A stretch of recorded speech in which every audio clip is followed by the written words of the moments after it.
Day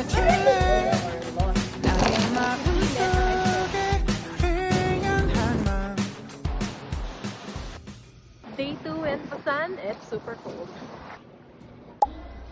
Guys, we're going to Himyeyu Culture Village. Dito yun sa malapit sa Nampo Station. Magbabas na lang tayo. Guys, we are riding na the bus. Sobrang lakas na. This? We are lost. Wala, close lahat.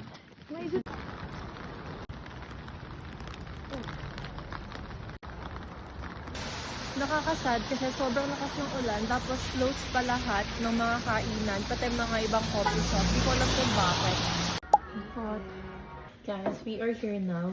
We found a pork cutlet place near lang. Mostly sa down daw, sarado kasi hindi weekend.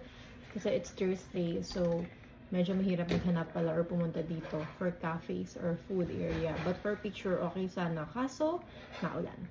So, malas tayo. So this is what we got. Some pork cutlet. Another cheesy pork cutlet. Buti na lang malaki yung pork cutlet. Ito yun guys, Cafe Attorney. So nice. We are here sa Cafe Attorney dito sa Busan. Then walang tao sa cafes. Kaya sobrang lakas ng ulan. Ewan namin kung bakit yung ganito. Pero anyway, that's the place. Sobrang laki.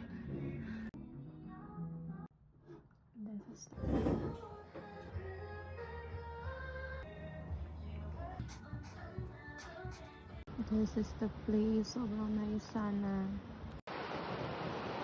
Sobrang ganda here.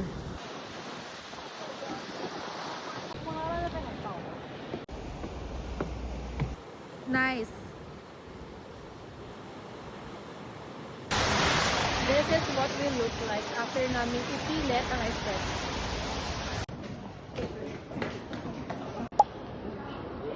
So stand oil. Finally, may stand oil. So nice! Ayun yung gusto ko kaso kailangan black. So this is what I got. This is what we gonna get. Get this new bag! Yay! Guys, it's reversible. We got our bag. Oh, we got it for 73. We got the bag.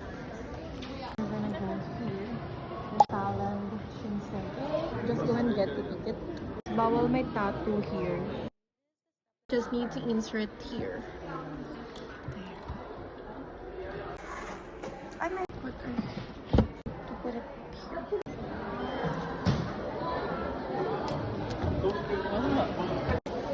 감사합니다. Ladies butt.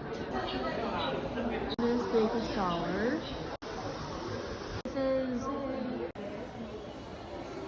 we are done na mag-bath and it was so inspiring. The restaurant. Pero noodles land. Here's honey fried green. Here is it. So we got just paper towel like this.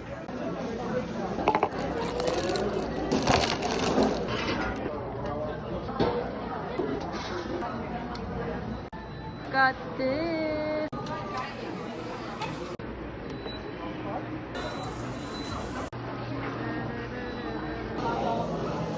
Eat time.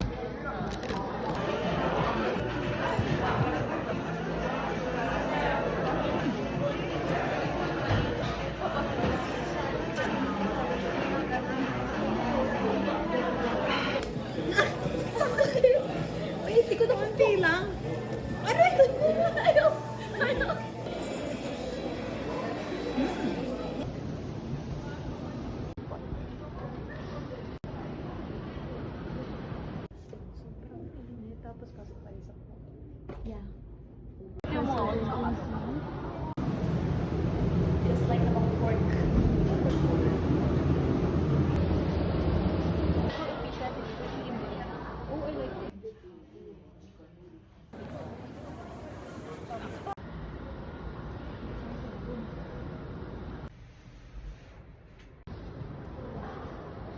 May coffee ka rin na.